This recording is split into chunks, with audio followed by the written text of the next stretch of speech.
Hi guys, welcome back. So if you have any questions that you want to ask, you can start sending your question in so I can take it bit by bit. It's going to last for just 30 minutes. If your questions don't come in within the time frame, sorry, that's going to be the end for question and of course I'll take back the answers. Yeah. Hi guys, so this is the final look of what your body should look like. For any corset that you're making for a bride, this is what it should look like, except if you are Cajun. Of course, we're not taking the caging class, but if you want to learn the caging parts, you have to join our classes. We have online and physical classes. But for now, this can work. So this is the corset that you can actually use for other dresses, ashwabi and all of it. You can also use this for your bride. So the next thing that you would want to do, you can see, if your back is not looking like this, trust me, you didn't get it well. Remember, all of the parts that we joined, these are the places that have what? They have bony casings. Can you see them? So that's how it goes. And you do your bony casings on each joining. From the back, you will see there would not be anything showing at all. It looks so invisible. So this is what the back should give you, your V. If you're having something different from this, trust me, you're not doing the right thing. Probably have to redraft or you're changing one or two for me. Can you remember I said this place should be 3 and this place is supposed to be what, 1.5. Can you remember when we did our drafting? So that is what is given. If you're having S, U, if you're having X like this, that is the space at the, then you're doing something wrong as well. So this is what it should look like. And the very next thing I want to do is what, placement. You can use so many things for the placement, but for today I'm going to be using my chanting lace for my own placement. So the placement goes like this. You can do so many things with it. For example, let's say I want a monochrome. I want this dress to be a monochrome. This is what it's going to look like. I'm going to call on someone to help me. Can you please come? So hold this here. So hold on, don't drag it, just slightly. Good. So let's pin. We want to pin this and make it look like a monochrome.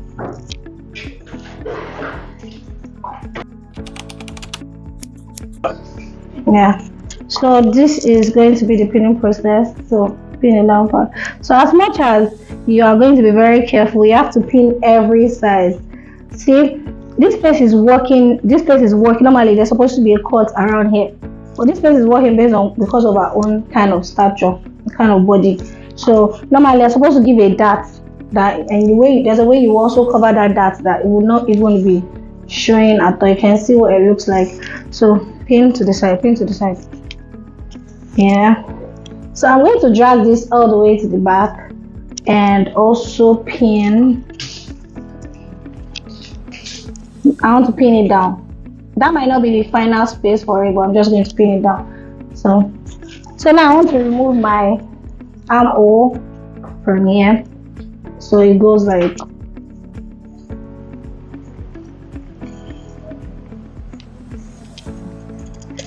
fancy. So I've done my armhole and now I'm moving on to the work to this side. Can you see? This is, there's supposed to be what, a joining here. I'm dragging all the way. I'm going to pin down my side. But normally, because of our own body and the type of fabric you're using, the fabric is stretchy and you can actually manipulate it. So I think this is going to go all the way to the back. Can you see? So let's pin down. Well, make sure you've dragged it.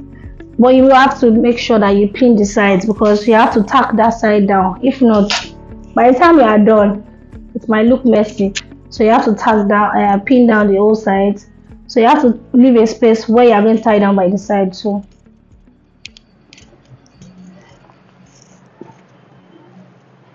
Okay. Please check. Hope my mic is on. Is it? Okay. So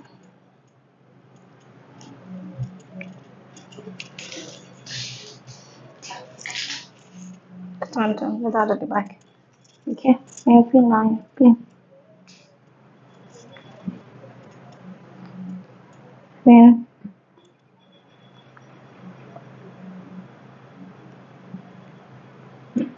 Good. So pin.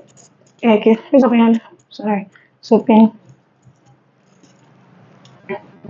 You have to be careful with the spin. Can you see? So this is what it looks like. Now I'm going to cut this out now. You can see how I brought it. So I can actually create something. I can beat this whole space up. I can do anything. I can add a flounce. I can add a cage. I can do whatever to just make sure it pops. You can see how easy this looks.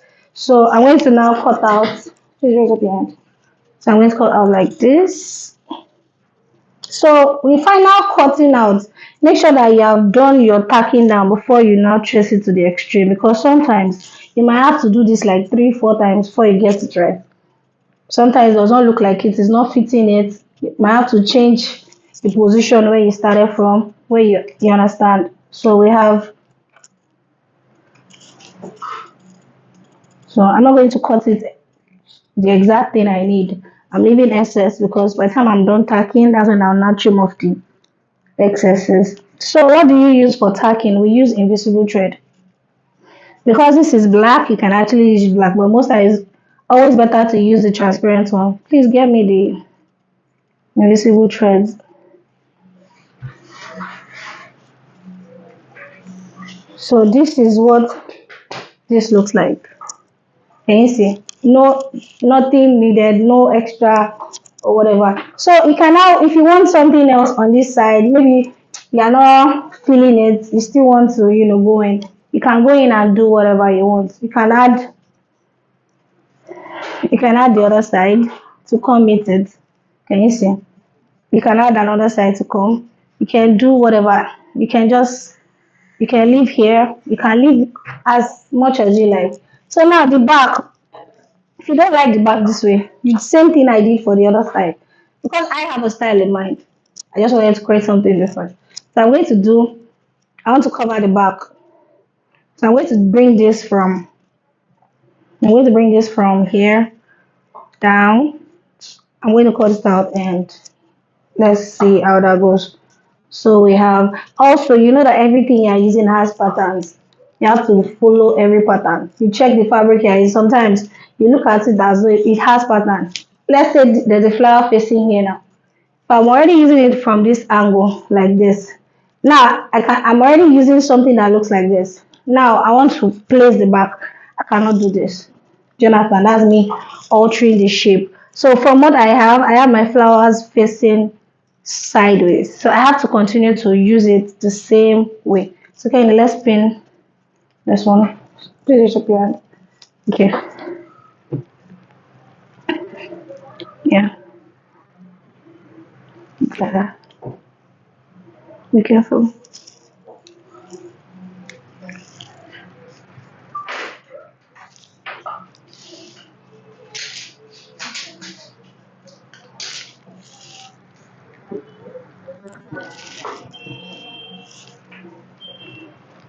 The down part.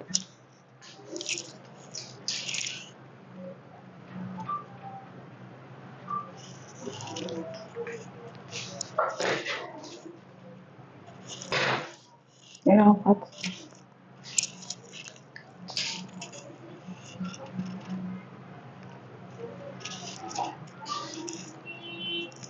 Give me that the black office, please.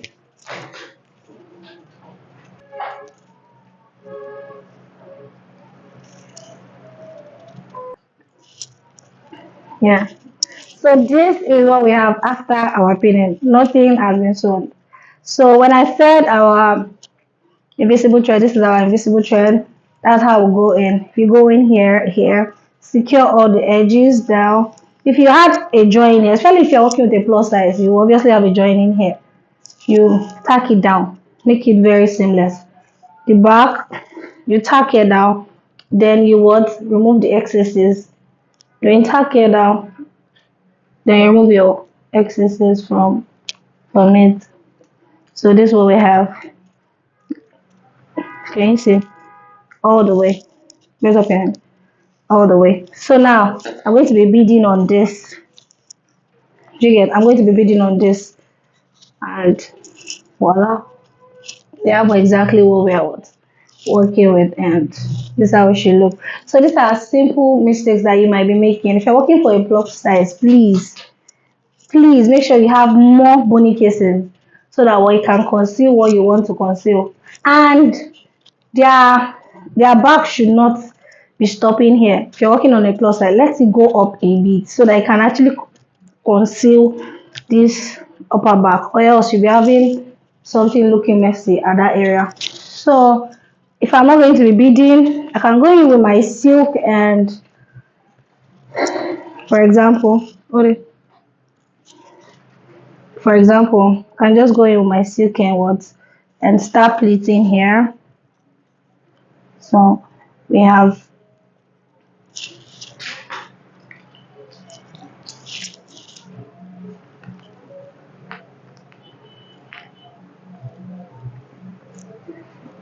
sorry,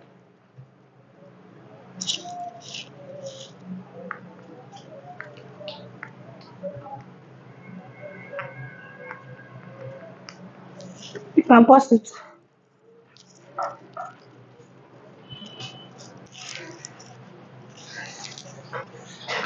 Really?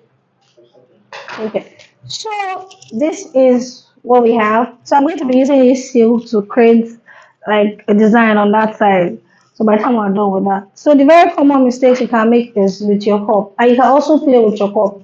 Because the cup is in this form does not mean you can turn it like this. It's still going to give you what you want. You know when someone wants a very deep cleavage, if you use your cup this way, for example, can you see it's giving me what I want?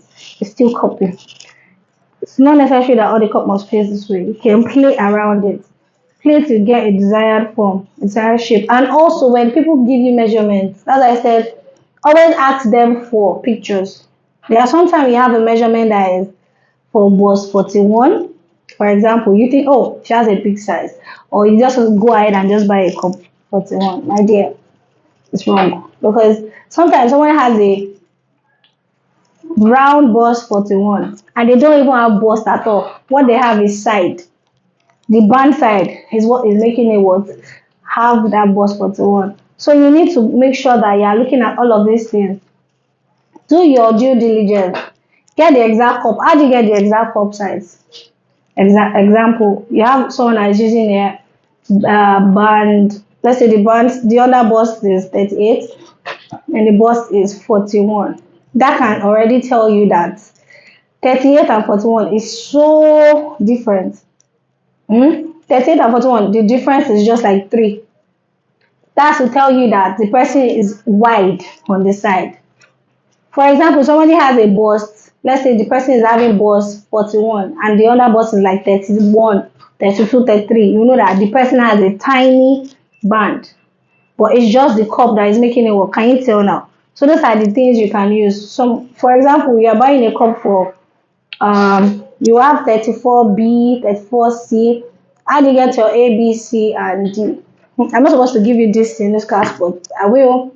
So if you have 41 bust minus under bust 36, so minus that, what are we going to have? We're going to be having 5. This is 5, for example. So A, B, C, D, E. So the cup is what? Cup E. It will maintain the round cup size 41, but the cup size that is going to carry is going to be the E. It goes to F and the likes. So we have A, B, C, D, E. Minus, what are you minusing? The actual round bust area minus the under bust. Whatever you are getting is going to give you what is going to carry your bust size. Do you get? You have cup A, B, C, D, and E. So that's how to get your cup measurement. So wow, we're almost done. Can you see what it's giving us? So now I'm just going to go in and what? I'm going to go in and what? I want to trim this out. So it looks like, I'm going to trim that out. So it looks like this.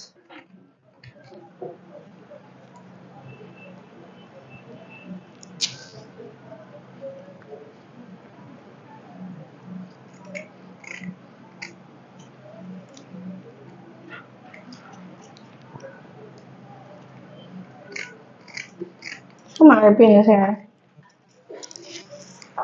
This one, yeah. Yeah. So can you see what we have?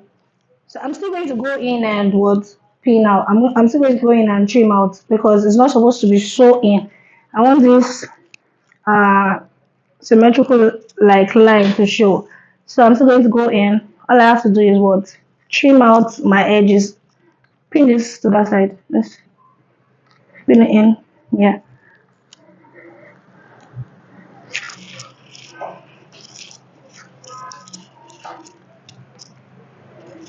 So this is what we're having. This is what we're having. Can you see? So now I'm going to cut this out. I'm going to cut this out. So I'm going to cut this out and this is supposed to be on the side. Sorry.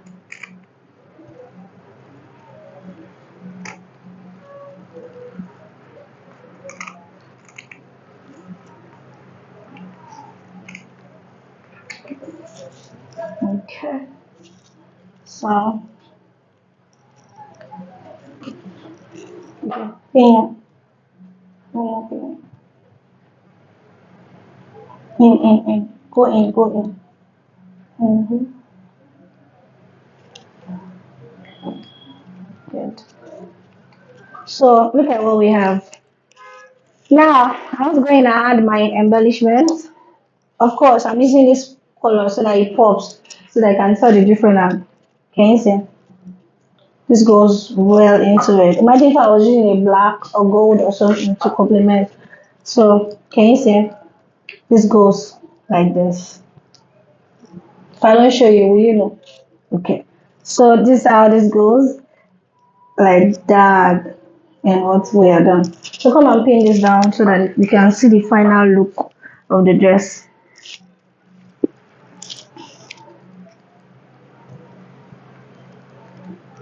Okay.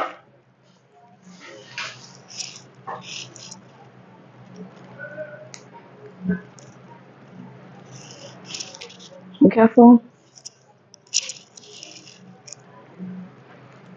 Okay. Bring it on. Sorry. Okay.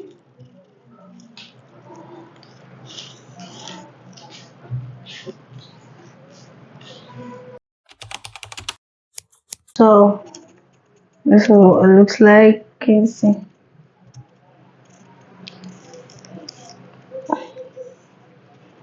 Can you see? Can you see? Like that. See? Can you see? Just like that.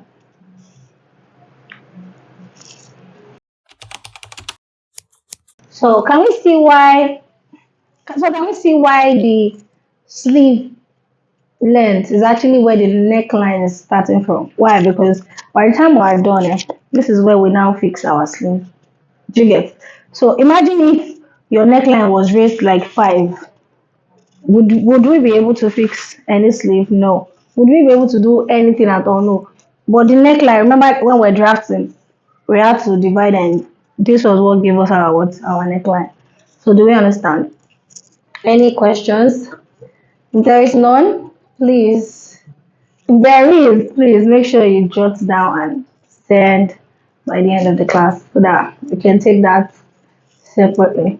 So this is what we have. With this, you can make so many things. You can decide to do anything. You can decide to add whatever you would like from here.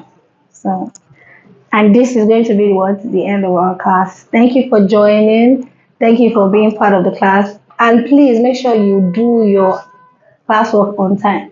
Make sure you do your classwork on time so that I can be able to go back and do your corrections and get it done in time. And if you would like to join us for more classes, we have physical and online classes coming up in August. So make sure you send us a message, make inquiries, and you're welcome to be part of the family. All right, everybody. Thank you. Bye.